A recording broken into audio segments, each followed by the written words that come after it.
All right, what's up, guys? It's been a minute since we've been out on the water. I actually been out on the water. I just ain't been doing much. So, unfortunately, I ain't got really any good videos for y'all. Nothing worth making. Don't want to waste your time. What I do have today is a technique I've been neglecting over the years because I didn't really have any confidence in it. Come to find out, the reason I didn't have any confidence in it is maybe because I wasn't using the right stuff. So, the technique I'm talking about is going to come into play a lot here, late fall, through the winter, into early spring. And that's working a square bill around wood. Now, I don't ever have confidence in this. Why? Because I've always gotten hung up too much. It's never really paid off for me. Why throw a square bill through there when I can roll a spinner bait or anything else? It just seems like there's better options. But on those days where I'm not getting bit, maybe everything seems a little too aggressive, I would like to be able to roll a square bill back into my arsenal. Now, the problem with it is I ain't been throwing it on the right rods. Ain't been throwing it on the right line, right reels, or the right bait. So I've kind of had a bad combination for all. So normally I would throw it on something like a medium heavy with braid because I'm thinking, oh, I'm fishing in around wood. I need something stout. And then it would be on a little bit faster reel because it's a square bill. You don't need that much, And then the actual lure itself, I would just pick up any square bill and throw it in there, thinking, oh, it'll do what it needs to do.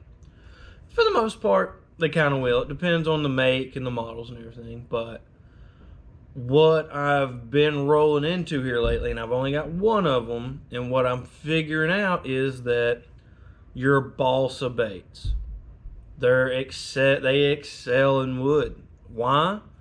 So, I started doing some research on it, looking up what other guys were saying about it. Well, of course, balsa is a wood bait.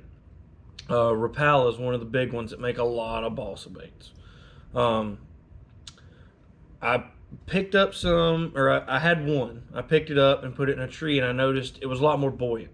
Now, that means it floats up a lot faster. So your other denser ones, they're made out of plastic. They don't necessarily float back up real good. They hit something, they kind of stop. Maybe they suspend a little bit. I mean, they slow rise and stuff like that. But those balsa baits, when you kill them, it's like they're being sucked up to the top. So I had one, and I threw it up against something and broke it. I thought, okay, this is something I want to get back into. I know a lot of guys roll it in their arsenals, but it's something I've never really had confidence on. So let me get some baits out. Well, first let me get a rod out and show you kind of what struck this whole deal. All right, so this is an H2O Express. I like H2O Express rods. I think they're a great bang for the buck. But this is a crankbait rod. It says it's a medium action, and honestly, it feels like glass rod. It's got a lot of whip to it, real soft tip. Got some good backbone to it though. I've caught some good fish on it. And the setup I've gone with is a 7-3-1. I know, a little fast for cranking, but throwing them small square bills and everything, it works. And what I've done is I've run 30-pound braid to a 15-pound leader. So I've got about 20 feet of, not 20 feet, 20 yards of fluorocarbon. Now what that does is I'm not wasting a lot of fluorocarbon. Most of the time when I'm working the wood, I'm up close and personal anyway. I don't need that much.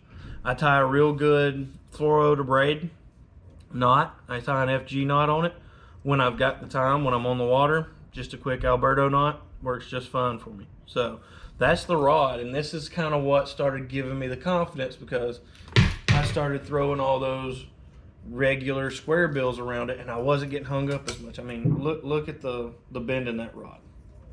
It's got a lot of forgiveness. You don't set the hook on a square bill or any kind of crankbait. You pull into the fish. And so what was happening to me with those heavier action rods was it would come into a limb and there'd be no give there. It'd just be there, and then I'd be tied on and I'd pull and it would snatch it right in the limb and it'd hang. With this softer action, it allows the rod to load up and the bait to actually turn when that bill gets hung up on it. It allows that bait to turn up over it and then just pop free. Now, that's all fine and dandy, but I was still getting hung up a pretty good bit. And like I said, I was going through my box and I found that balsa. Now, what does balsa mean? What, we talked about it a little bit. I said it's wood, but what's the main differences? Wood floats better. It just does. They break though. A lot of guys that slap their baits on the water to clean them off, you'll break a balsa bait. Now, there's two different kinds of balsa baits, and I'm pretty sure I ordered both of them. So obviously, Tackle Warehouse. I like using them. I got an account with them. That's where I get all my stuff that I make baits with and everything. So let's talk about the different ones we got here. And I got a little some more things beside those baits, and I'll show you here in a second. So right here, these are Bagleys. Picked up two Bagleys. One a little more natural colored, one chartreuse. Obviously, chartreuse is for mud. Let me show you something here. The reason the balsa baits are getting tougher these days is because they're doing like a balsa core, and I don't know how long they've been doing this for. So this may be something that I just wrote off a long time ago and never picked back up, and maybe they've been doing it for a long time, and maybe I've never really caught up on it. But these baits are wood inside, but they've got a plastic Duraframe. I don't know what you'd call it, but it's like they put a shrink wrap over it, and it comes to it real tight, and it helps protect that bait and keep it from breaking. And I don't know if you guys will be able to see it real good, but if you'll look on that bait right there, and then right there toward the back, you'll see where that plastic's actually puckered up over that hook retainer. So there's a lot of things that make balsa square bills stronger these days. Now, it does make it heavier, makes it less buoyant. Yeah, you can find some balsa baits that are straight balsa and they're like clear coated and everything, and they'll be a little more buoyant, but for the most part, this is one of the ones I had. It's a Bagley, has a big, huge, wide square bill on it, little fat, short, compact body that's real wide, got a lot of wobble to it, and it just came through the trees. Awesome. So like I said, there's chartreuse black, orange belly, and then let's look at this other one.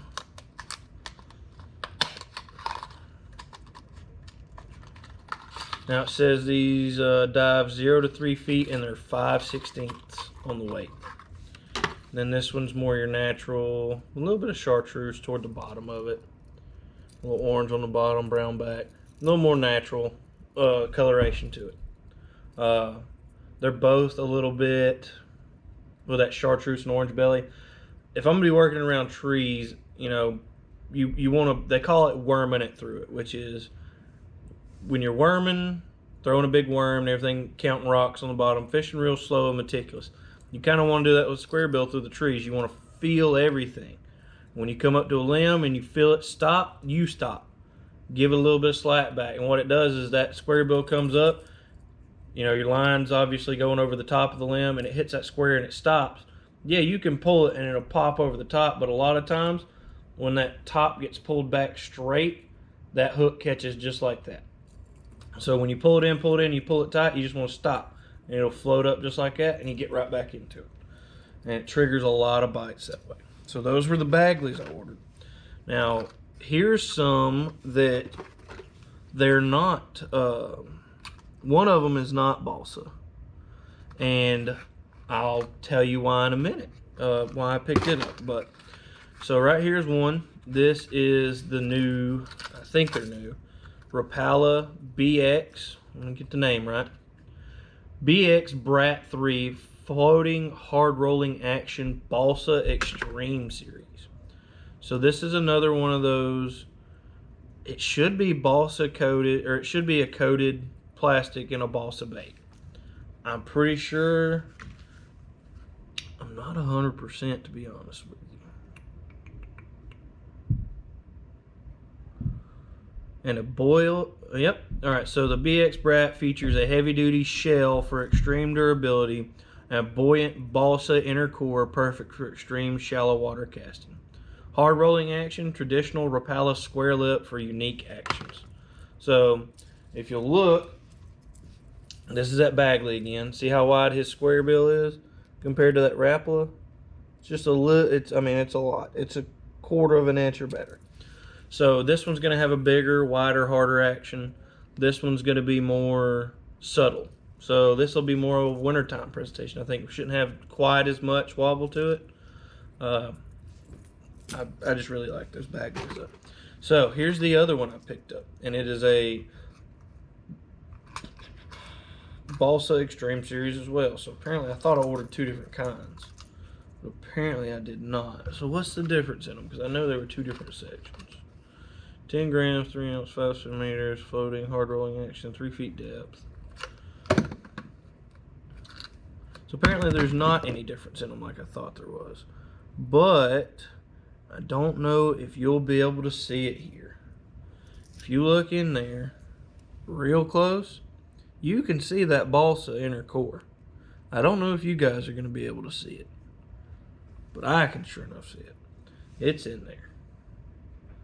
It's not very big. So it's like a traditional, I wouldn't say traditional, but it's like your normal epoxy or resin or whatever they are, square bill. It's just got wood in the middle. So figured I'd give those a try. Now if I'd have known what I was going to be looking at, I'd have got some of the traditional Rapplers. But we'll try them. We'll see. We'll see how they go. So these 4 baits I'm real excited about coming up this winter. This fall and winter. I'm hoping to be throwing a lot of these and getting a lot of bites. I like working timber. Now with that being said, what are the other things that you go to throw around wood? Well, I mean, 9 times out of 10 guys are going to go to a spinnerbait. So I picked up some more spinnerbaits. Not any normal spinnerbait though. Now y'all say, oh, well the brand. Yeah, brands don't really matter that much. But colors and blade colors. So if you watched my last video at Henry Neely, that's what we got second place on, that right there. The one I was throwing was 3/8. This one is a half. I went for a little bit bigger because I already got one in 3/8. It'll probably break off now that I say that, but you know what I mean. And that was chartreuse body, and chartreuse painted blades. Why painted blades? Chartreuse blades are going to show up better in the dark, or not in dark, in muddy water. So muddy water, chartreuse is your go-to. So stained water, chartreuse. Y'all know that. If you saw my last video, you saw it play out and why it works so well. If you haven't seen that, man, go down there, click on the playlist, go find that Henry Neely tournament video, and you'll see us make almost a game-winning decision.